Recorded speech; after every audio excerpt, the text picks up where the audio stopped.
오늘 3.1절입니다. 오늘의 부제가 3.1절을 기억하며 라는 말씀입니다. 한국인과 유대인들이 참 유사한 점이 많아요. 조그만 나라에 살았어요. 그러니까 민족도 작았죠. 숫자가 적었어요. 그러다 보니까 주변 강대국들에 유대는 뭐 애굽이나 아수르나 뭐 바사나 여러 바벨론이나 큰 나라 사이에서 껴가지고 수많은 외세 침입과 억압과 압제 속에서 살았어요. 한국도 마찬가지입니다. 중국과 일본 사이에 껴가지고 계속해서 침략과 억압과 압제 속에 살았죠. 그러니까 나라를 잃어봤던 경험이 있어요. 그러니까 노예 생활을 하는 거죠. 그런 매여 사는 억압 속에 살게 되는 거죠. 이런 민족들의 특징이 있어요. 뭐냐면 굉장히 그 외세 침입을 많이 받았던 민족들은 이 저항감이 굉장히 강합니다. 그리고 민족의식이 굉장히 강해요. 그러니까 단일 민족이라는 의식이 아주 강하죠. 그러니까 유대인들이 굉장히 독특한 게 민족의식이 강한 게 수천 년이 지나고 미국에서 사는데도 자기네 문화 속에서 살잖아요. 여전히 캡을 쓰고 뭐 이렇게 머리를 여기까지 기르고 굉장히 그 민족의식이 강하거든요. 유태인이라는. 한국도 마찬가지입니다. 한국도 미국에 살고 있는 우리는 그나마 좀 마음들이 열려있지만 한국에 있는 사람들은 아직도 외국인하고 결혼하는 게 좀 지금도 이래요. 왜냐하면 만나본 적이 없거든요. 나가본 적이 없어요. 외국인을, 그것도 동양인들을 만났지 진짜 서양인들은 별로 만나볼 기회가 많지 않단 말이죠. 굉장히 민족의식이 강하고 자기네들끼리만 이렇게 살아야 됩니다. 그런데 이런 유사한 점과 다르게 좀 다른 점도 있어요. 뭐냐면 유태인들은 자기네들이 억압을 받았거나 자기네들을 침략했던 사람들한테 그런 사람들 철저하게 다시 심판하고 혹시 자기 안에 변절자나 그런 싹이 나오면 다시는 그런 싹조차도 나오지 못하게 만들었던 사람들이에요. 아주 무서운 사람들이죠. 그러니까 유태인들이 그 안에 배신자나 앞잡이가 있었다는 얘기 들어보셨어요? 독일 앞잡이, 유태인계의 독일 앞잡이 들어보셨어요? 많이 못 들어봤죠. 혹시 현재 유태인 중에서 히틀러를 찬양하는 사람을 봤어요? 없죠. 그러니까 독일계 내에서 요즘에 뭐 히틀러를 찬양하는 세력은 나와요, 그죠? 뭐 그거는 있을 수 있어요. 나치가 좋다는데 뭐라고 하겠어요. 근데 유태인 중에서 나치가 좋다는 사람은 단 한 명도 없거든요. 근데 한국은 좀 달라요. 한국은 자기네한테 이렇게 말해요. 좋은 게 좋은 거예요. 배신자든 반역자든 상관없이 그들이 여전히 기득권을 가지고 있으니까 내 생존을 위해서, 내 목숨을 위해서는 다시 그들하고 야합하고 같이 간단 말이죠. 유대인들은 나쁜 역사를 철저히 잘라내고 갔는데 우리는 그렇지 못해요. 그냥 가요. 이게 어떤 결과를 일어날까요? 이런 것들이. 유태인은 무섭습니다. 사실은 2차 세계대전이 끝난 지금도 유태인들은 자기들 사고를 계속 주입합니다. 쉰들러 리스트라는 영화를 만들어내고 홀로코스트라는 영화를 만들어내고 계속해서 독일이 미안하다 했는데도 계속해서 문화적으로 정치적으로 사회적으로 독일을 압박하고요. 뿐만이 아니라 독일로 대표되는 기독교계를 다 압박합니다. 그러니까 유럽의 모든 기독교계를 유태인 민족 하나가 다 압박을 하는 거예요. 유태인 함부로 못 괴롭히게. 그러니까 오늘날의 모든 사회나 정치나 종교나 모든 문화에서 유태인을 함부로 못 건드려. 왜냐하면 미안한 감정 때문에 못 건들게 계속 만들어요. 이게 신학계에도 그대로 들어왔습니다. 원래 2차 세계대전 이전의 신학계에서는요, 유태인을 굉장히 비난했습니다. 왜냐하면 유태인이 예수를 죽였거든요. 그러니까 예수를 십자가에 못 박은 민족이 유태인이에요. 그래서 원래 기독교계는 유태계를 굉장히 배척합니다. 근데 지금 유태계는 굉장히 친근하죠, 우리랑. 왜 그럴까요? 유태인들이 계속 니네가 우리를 그렇게 죽였잖아. 왜냐하면 독일이 기독교 국가잖아요. 그러니까 기독교로 상징되는 유럽 나라가 유태인을 학살했다는 걸 계속 지금도 영화나 이런 것 속에서 만들어내요. 그 신학계도 함부로 유태인을 비판을 못합니다. 이스라엘 굉장히 좋은 우리랑 친한 사람들처럼 자꾸 하게 만들거든요. 최근에는 그런데 이제 신학이 좀 많이 바뀌어서 유태인들에 대한 잘못된 시각들을 다시 비판하는 신학 책들도 나옵니다만, 유태인들은 그렇게 만들어요. 절대 자기 안에 변절자나 이런 거 못하게 만들거든요. 한국은 그렇지 못했어요. 한국은 우리 안에 여전히 야합하고 배신자들을 그대로 살려뒀단 말이죠. 작년과 올해 최근에 한국에서 큰 이슈가 됐던 사건이 있었습니다. 세종대학교 교수였어요. 일요일문학과 교수였던 박유하 교수가 여자분인데 책을 쓰셨어요. 제국의 위안부라는 책을 썼습니다. 이게 한국사에서 난리가 났습니다.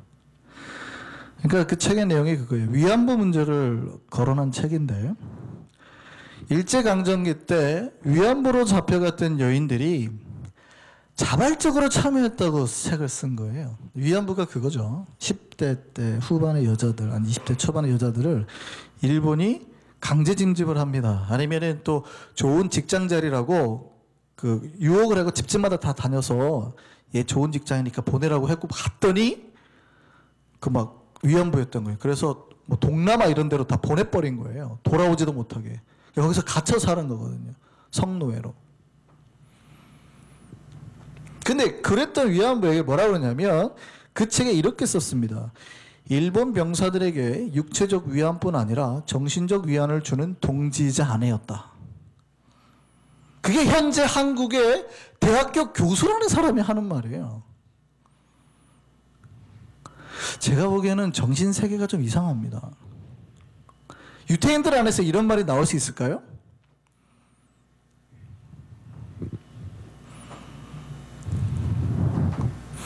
이 박 교수는 물론 공부를 일본에서 했습니다. 일본 와세다 대학에서 공부를 했습니다. 그래서 그런지 친일의 성격이 강합니다. 그 전에 쓴 책을 보면 독도는 일본 땅이다 이렇게 주장합니다. 그리고 야스쿠니 신사 참배는 괜찮다. 왜냐하면 국립묘지와 같은 거다. 일본에. 그러니 참배도 괜찮다라고 주장합니다. 일본의 정치인들이 바뀌면 계속 한국의 뉴스에 나오잖아요. 야스쿠니 신사 참배를 했네 안 했네. 왜냐하면 야스쿠니 신사가 뭐냐면 일본이 2차 세계대전 당시 전범들을 묻어놓은 묘지예요. 그러니까 거기서 절을 한다는 얘기는 우리나라가 다른 나라를, 일본이 다른 나라를 침탈했던 거에 대한 굉장히 존경의 표시인 거거든요. 그러니까 신사참배는 야스쿠니 신사참배를 하지 말라는 거예요. 근데 일본은 하겠다는 거고요. 미국의 저스틴 비버가 일본 갔다가 그 야스쿠니 앞에서 사진 찍었다가 난리가 났었죠. 그러니까 나는 그건지 잘 모르고 했다라고 했다가 하여간 난리가 났었습니다. 근데 이 박 교수는 뭐라고 그러냐면 괜찮다는 거예요. 일본 사람들 해도 되고 한국 사람들 해도 되고. 이 위안부 피해자 할머니들이 이 박유하 세종대 일요일문학과 교수가 쓴 책 제국의 위안부에 대해서 출판, 판매, 발행, 복제, 광고 등을 금지해달라며 가처분 신청을 냈습니다. 작년에 냈는데 올해 법원이 그걸 받아들였어요. 법원은 이렇게 판단했습니다. 뭐라고 말했냐면 위안부 피해자들의 사회적 가치 혹은 평가를 중대하게 저하하는 것이었다. 이를 통해 위안부 피해자들의 명예권이 중대하게 침해된다라고 판단을 했습니다. 참 그래도 정상적인 판단을 하는 사람들이 있었죠. 안타까운 건 유태인들은 그 세월 동안에 민족이 어떻게 살아남을 수 있는 방법들이 몸에 체득이 된 것 같은데요. 한국인들은 그렇지 못했어요. 여전히 친일의 사람들이 대한민국에 활개를 치고 있습니다. 친일 인명사전을 만들 때요, 정말 수많은 사람들이 직간접적으로 압력을 넣습니다. 왜냐하면 일제 당시에 그들과 친하게 지냈던 사람들이 모든 권력을 잡았거든요. 정치나 경제나. 그러니까 대부분의 한국의 많은 기업인들이나 현재 실제 있는 정치인들이 그들의 부모가 친일했던 사람들이에요. 현재. 그러니까 그들이 수호하잖아요. 옛날에 우리 부모가 가졌던 땅을 정부가 뺏었거든요. 니네는 일본에 붙어서 백성들의 땅을 뺏었으니까 정부에 반납해라. 뺏었더니 그거 우리 땅이라고 수한 사람들이에요. 다. 그러니까 아직도 대한민국의 수많은 사람들이 친일 가운데 있단 말이죠. 안타까운 거는 유대인들은 홀로코스트로 수많은 사람들이 죽음을 당했어요. 가스시에서 막 죽어갔어요. 그런데 그럼에도 불구하고 히틀러한테 붙어가지고 생명을 연장했던 사람들을 찾아봐요? 없죠. 내가 죽으면 죽었지 니네한테는 안 붙은다. 이게 유대인들의 사고거든요. 근데 우리는 뭐라고 말하냐면, 제가 오늘 칼럼에도 썼습니다만 3.1운동을 기독교가 거의 굉장히 많이 이끌었어요.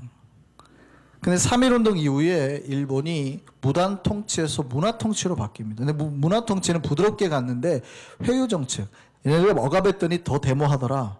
그러니까 이제 개인적으로 신사참배는 괜찮아, 그거 우상숭배 아니야 하고 교단장들을 다 불렀어요. 총회장들을. 그러니까 원래 기독교는 막 이렇게 3.1운동 했던 사람들이 1919년 이후로 급 기독교가 선언해가지고 친일을 해버립니다. 대부분의 기독교가. 그 교회에서 신사참배도 괜찮다고 막 가르치는 거예요. 회유 정책에 다 넘어간 거죠. 그리고 그 사람들이 그렇게 말합니다. 왜 당신들 그렇게 배교하고 친일했습니까? 했더니 그때는 시대적으로 어쩔 수 없었다. 이렇게 말합니다. 교회를 지키려고, 교인들의 목숨을 지키려고, 또 우리의 목숨, 내 자녀의 목숨을 지키려고. 근데 유태인들은요, 수많은 사람들이 그렇게 죽어가도요, 자기 목숨을 연명하기 위해서 히틀러한테 안 붙은다고요. 이게 차이점이에요. 그러니까 오늘날 일왕의 생일 파티를 일본에서 안 하고 한국에서 하잖아요. 아시죠? 일왕의 생일 파티를 한국에서 열습니다. 그 앞에서 한국 사람 몇 명이 가서 이제 데모하다가, 왜 한국에서 생일 파티 하는지 아세요? 한국에 생일 파티하면 훨씬 많은 사람들이 오니까. 그러니까 그만큼 한국이 친일하는 사람들이 많다는 얘기예요. 일본에 사는 것보다. 그러니까 우리가 모르는 한국의 친일의 세력이 그렇게 많은 거예요. 심지어는요, 요즘에는 그 사람들이 이제 자기의 친일을 감추기 위해서 역사를, 대한민국 역사를, 근대사를 교육하잖아요. 일본의 만행이 없었다라고 주장하고, 심지어는 일본 식민 통치가 하나님의 뜻이었다라고 말하는 사람도 있었고, 일본의 식민지 지배가 한국의 근대화를 이끌었다라고 주장합니다. 일명 한편으로는 맞는 말 같기도 해요. 일본이 한국을 점령해서 뭐 도로도 놓고 그 다음에 철로도 놓고 건물도 세우고 했으니까 일본의 식민 통치가 한국의 근대화를 이끌었다라고 하는 게 좀 어느 정도 맞는 말 같기도 하거든요. 근데 아주 나쁜 말이에요. 여러분, 예를 들어서 어떤 사람이 5살짜리 아이를 유기했습니다. 근데 20살 때까지 하루에 한 끼만 주고 채찍을 때리면서 노예로 삼았어요. 일을 시켰어요. 근데 이제 잡힌 거예요. 20살 돼가지고 이제 가족의 품으로 돌아왔습니다. 여러분의 아들이. 그랬더니 깡 날라가지고 있어요. 화가 날까요, 안 날까요? 근데 그 유괴범이, 인신매매범이 감옥에 가면서 잡혀가면서 하는 말이 뭐라고 했냐면, 그래도 감사한 줄 알아야지. 요즘에 아이들이 막 비만이, 성인병이 얼마나 많고 비만이 많은데 저 아이는 나 때문에 성인병도 없고 저렇게 슬림한 거야. 그러면은 감사합니다. 우리 아이 이렇게 잘 슬림하게 해주셔서 감사합니다. 그러겠습니까? 뺨을 팍 때리겠습니까? 정신병자죠. 그 미친 거예요. 식민 통치가 하나님의 뜻이라고 말할 수가 없다 이 말이죠. 물론 신자들은 우리의 삶의 전체를 아우르는 모든 것을 하나님의 뜻이라고 생각합니다. 그런데 이걸 통해서 내가 다시금 하나님을 붙들고 해방하고 독립하도록 하는 것이 하나님의 뜻이라고 해야 되겠어요? 아니면 이거 자체를 하나님의 뜻이라고 생각해야겠어요? 큰일 납니다. 큰일. 인간이 잘못해서 죄를 범한, 하나님은 우리를 죄를 범하게 시험에 들게 하진 않으세요. 그러니까 죄를 범한 것이 하나님의 뜻이라고 하면 큰일 납니다. 죄를 범함을 통해서도 하나님의 뜻을 찾아서 돌아가는 게 하나님의 뜻인 거지, 하나님은 우리를 죄를 범하게 하시지 않습니다. 그러니까 우리가 잘못되고 하는 거는 우리가 하나님의 뜻을 순종하지 못해서 발생하는 것들이에요. 어디다 대고 하나님의 뜻이라고 그래요? 왜 이런 일이 발생하냐고요. 왜 이런 일이. 우리 한 주가 자유분방 하잖아요. 통제가 안 되잖아요. 그러니까 이 6살 먹은 놈을 이제 어느 예를 드는 거예요. 이런 일이 일어나면 안 되지만 누가 이제 잡아갔다고 1년 동안에 유괴를 해가서 돌아왔어요. 내가 얼마나 학대를 당했는지 어른이 말 한마디만 하면 예! 한 주 저희가 서 있어 예! 하고 막 가 있어요. 막 북한 애들처럼 막 찬양을 막 얼마나 하나도 안 틀리고 막 해요. 그러면 여러분이 그걸 보고 이야 잘 됐네 좋은 기회였네 이렇게 할까요? 애를 보고 불쌍해서 벌벌벌 떨까요? 그게 좋은 게 아닌 거예요. 근데 역사를 바꾸고 왜곡하는 친일하는 사람들이 그게 뭐라고 그러냐면 일본 식민 지배가 한국에 좋았다는 거예요. 그러니까 한국 역사 교과서를 지금 싹 바꾸고 있단 말이죠. 그거를 잘라내지 못하니까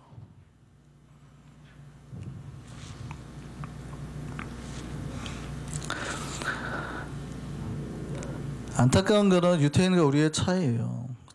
모든 전 세계를 통틀어서 억압과 압제 속에서 자유를 얻은 민족은 그 안에 누군가가 그걸 위해서 피를 흘린 누군가 있었다는 거예요. 피를 흘리지 않으면 자유가 없어요. 목숨을 바친 자만이 자유를 차지할 수 있습니다. 사실 한국은 3.1운동을 통해서 수많은 피를 흘렸습니다. 수많은 독립운동가들이 자기의 목숨 바쳐서 해방을 얻었어요. 이 3.1운동의 영향력이요 중국, 인도까지 가서 이게 영향을 미쳤거든요. 다 해방과 독립운동을 이끌어냈습니다.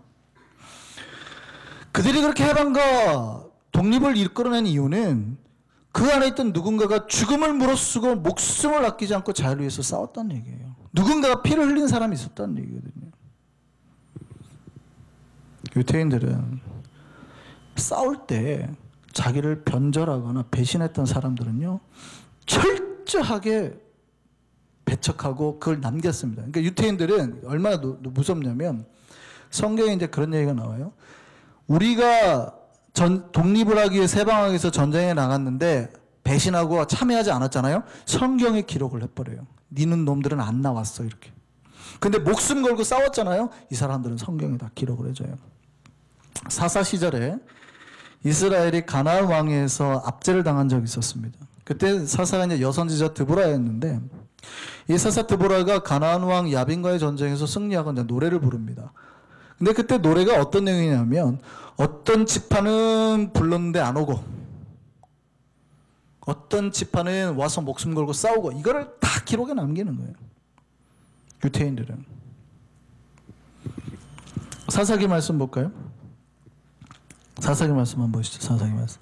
자, 길르앗은 여기서 길르앗은 이제 요단 동편 므낫세가 그러니까 므낫세 지파를 다른 말로 보통 길르앗이라고 합니다. 뭐 길르앗 야베스라고도 하죠. 길르앗은 요단강 동쪽에 있어가지고 거주해가지고 전쟁할 때 안 왔다는 얘기예요.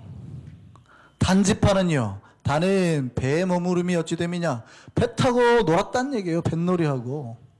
아셀은 해변에 앉아서 자기 항만에 거주하던 아셀 지파는 바닷가에서 놀고 있다고 전쟁하는데 안 왔다는 얘기예요. 스불론은요. 근데 18절. 스불론은 죽음을 무릅쓰고 목숨을 아끼지 않은 백성이요. 12지파를 불렀는데 어떤 지파는 놀고 어떤 지파는 뭐 배 타고 근데 어떤 지파는 목숨을 아끼지 않고 싸웠다는 거예요. 납달리 지파도 그랬다는 거예요. 다 기록해 남겨버리죠. 배신하지 못하도록 하는 거예요. 어떻게 12지파 중에서 이런 지파가 나올 수 있느냐.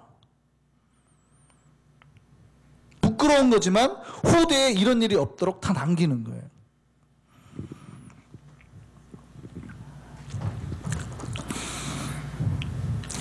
해방은 자유는 누군가의 목숨이 바쳐질 때 발생하는 거예요. 스불론이나 납달리처럼 목숨을 아끼지 않고 바치는 자들 때문에 나타나는 거예요. 오늘날 똑같습니다. 오늘날에도 그런데 아직도 해방이 이루어지지 않았죠. 그러니까 완벽하게 해방이 우리 한국이 3.1운동이 아까 장로님 말씀대로 100년이어가 이제 돼가는데 그때 피를 흘려서 싸웠던 사람들의 결과로 오늘날 우리가 저는 자유를 얻었다고 생각합니다. 근데 오늘날에 그런 완벽한 해방이 이루어지지 않았잖아요. 여전히 한국 내에 친일이 있잖아요. 그러면 어떻게 해야 될까요? 오늘날에 이제 다시 이 완벽한 해방을 위해서 누군가가 피를 흘리고 싸워야 된다는 얘기예요. 신앙도 마찬가지입니다. 이 원리는 신앙에도 똑같이 발생합니다. 우리가 종되었을 때, 우리가 노예되었을 때, 우리가 죽을 존재였을 때에 예수께서 우리를 해방하기 위해서 목숨 바치고 피를 흘렸어요. 그 피가 우리를 자유하게 하셨단 말이죠. 오늘 본문 말씀 15절 한번 볼까요? 이들이 왜 이런 종과 왜 이런 억압 속에 살았느냐? 뭐라고 말하냐면 죽기를 무서워함으로 한평생 매여 종노릇하는 모든 자들. 왜 이들이 노예와 억압 속에 있느냐? 죽기를 무서워해가지고 목숨이 아까우니까. 유대인들은 자기 목숨을 아깝지 않고 냈는데 우리는 어쩔 수 없으니까, 그 시대가 어쩔 수 없어서 내 목숨 아까우니까 야합했단 말이죠. 그러니까 노예생을 못 벗어난 거예요. 죽기를 무서워하니까. 피를 흘려야지 자유하게 되는데. 근데 예수가 어떻게 했다는 거예요? 우리가 그렇게 무서워서 종노릇하고 있는 우리에게 오셔서 자기의 목숨을 바치고 피를 흘려서 우리를 구원해 내셨다고요. 우리를 해방해 내셨다고요. 우리는 종이었습니다. 노예였습니다. 마귀에. 그래서 거기에 억압과 학대 가운데 살았어요. 마귀의 사슬에 매어 살았어요. 근데 우리가 왜 그렇게 살았습니까? 죽기가 무서워서. 마귀와 싸우면 죽을까봐 대항하지 못하고 그렇게 살았단 말이죠. 이렇게 죽기를 무서워하는 자들은 자유를 위해서 해방을 싸우지 못합니다. 오직 죽음을 두려워하지 않는 사람만이 마귀와 싸울 수 있고 전쟁에 승리할 수 있었어요. 예수께서 그렇게 하셨다고요. 예수님이 겟세마네 동산에서 기도했습니다. 예수님 죽음이 무서우셨을까요? 안 무서웠을까요? 엄청 힘드셨을 거예요. 그런데 그 무서움을 극복해내고 죽으셨단 말이죠. 그래서 십자가에 자기를 바치셨어요. 피를 흘리셨어요. 예수의 흘린 이 피가 자유와 해방과 구원을 만들어냈단 말입니다. 에베소서 1장 7절 말씀 한번 보시죠. 우리는 그리스도 안에서 그의 은혜의 풍성함을 따라 뭘로요? 그의 피로 말미암아 속량 곧 죄사함을 받았느니라. 예수가 피를 흘리심으로, 예수는 죽음을 무서워하지 아니하시고 피를 흘리셔서 그 예수의 피 흘림으로 자유하게 만드셨다. 그런데 우리 안에 이 친이라는 사람들이 있어요. 영적으로 말하는 거예요. 다시 해방되기 전의 상태로 돌아가자. 옛날에 죄 지은 것도 좋았다. 예수 믿기 전의 상태가 더 좋았다. 원수와 함께 손잡고 있던 때가 좋았다. 술도 마시고 뭐 도둑질도 뭐 좀 뇌물도 받고 그래야지. 그게 더 좋았다 그러는 거예요. 자꾸 죄 지은 게 자꾸 좋았다 그러는 거예요. 그리고 예수 믿는 사람이 언제 항상 그렇게 거룩하게 살아? 우리도 또 다시 좀 돌아가자. 죄 좀 짓자. 여전히 우리 안에, 우리가 해방을 맞이했지만 여전히 우리 안에 다시 그런 죄와 원수와 마귀와 야합하려는 사람이 있어요. 이게 우리 각자 누구에게나 일어나는 거예요. 그럼 어떻게 해야 될까요? 다시 완벽한 해방을 이룰 누군가가 필요하다는 거죠. 다시 피를 흘려서 예수의 손을 잡고 우리의 완벽한 자유를 위해서 싸울 누군가가 필요하다는 겁니다. 여러분, 죄와 싸워야 된단 말이죠. 마귀와 싸워야 된단 말이죠. 우리 해방을 위해서, 완벽한 자유를 위해서.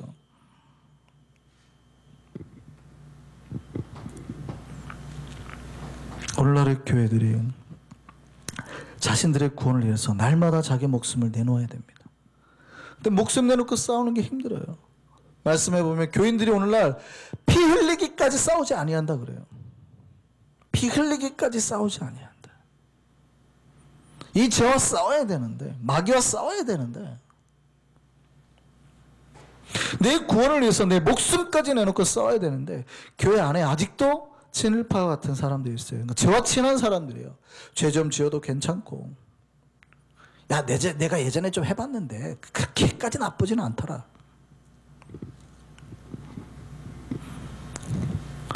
이제는 우리 자기 것을 위해서 욕망을 따라 살 때가 아니라 예수님을 따르고 예수의 제자가 되어서 자기 목숨까지라도 내놔야 될 때임을 믿으시기 바랍니다. 나의 구원뿐만 아니라 예수께서 그리하셨던 것처럼 다른 사람의 구원을 위해서 이제 우리가 희생하고 나아가야 할 때예요. 믿으십니까? 우리가 완벽한 죄에서 해방을 위해서 싸우는 게 쉬울까요? 어려울까요? 하나님 나라를 이 땅에 임하게 하기 위해서 내가 오늘날 투쟁하고 죄와 싸우는 게 쉬울까요? 어려울까요? 어렵죠. 어렵습니다. 그건 저도 압니다. 부담될 겁니다. 그런데요, 한 나라를 위해서, 민족을 위해서 목숨 바쳐 싸웠던 사람들이 있습니다. 3.1운동 이후에 3.1운동을 이끌었던 유갈순 열사가 일제 감옥에 갇히게 되죠. 감옥에서 죽으시는데 그 감옥에서 하신 마지막 유언이 있습니다.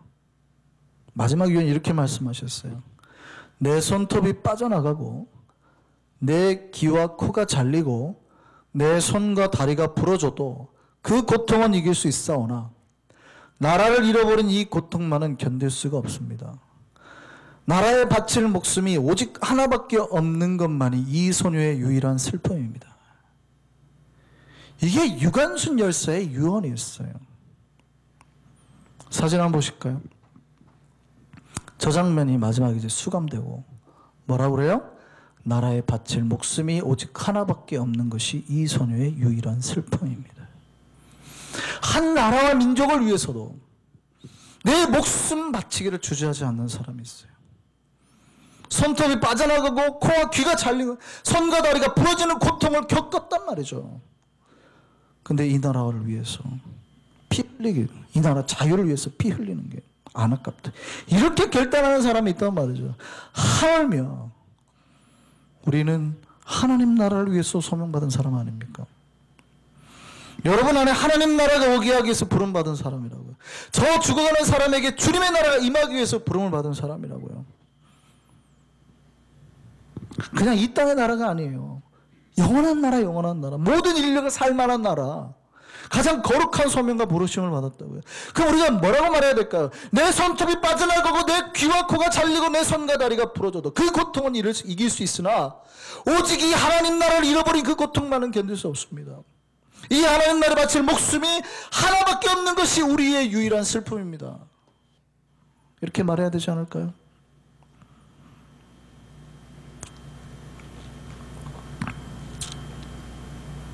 이 땅의 나라를 구하기 위해서 목숨 바뀌지 아니하는 사람들, 아끼지 않은 사람들, 우리는 하물며 하늘나라를 위해서 부름받은 사람이에요. 하나님의 형상으로 창조된 모든 사람을 구하기 위해서 부름받은 사람이에요. 이 소명을 가지고 나가야 되지 않을까요? 이 하늘의 소명을 가지고 예수께서 하셨던 것처럼 죽기를 무서워하지 말고 목숨 바쳐서 예수의 길을 따른 우리 되기를 소망합니다. 이 땅에 참 해방의 역사를 이루는 우리가 되기를 소망합니다. 날마다 죄와 싸우고 죄 가운데 있는 다른 이들을 해방하기 위해서 예수와 함께 믿음의 길 걸어가는 우리가 되기를 바랍니다. 찬양하시겠습니다.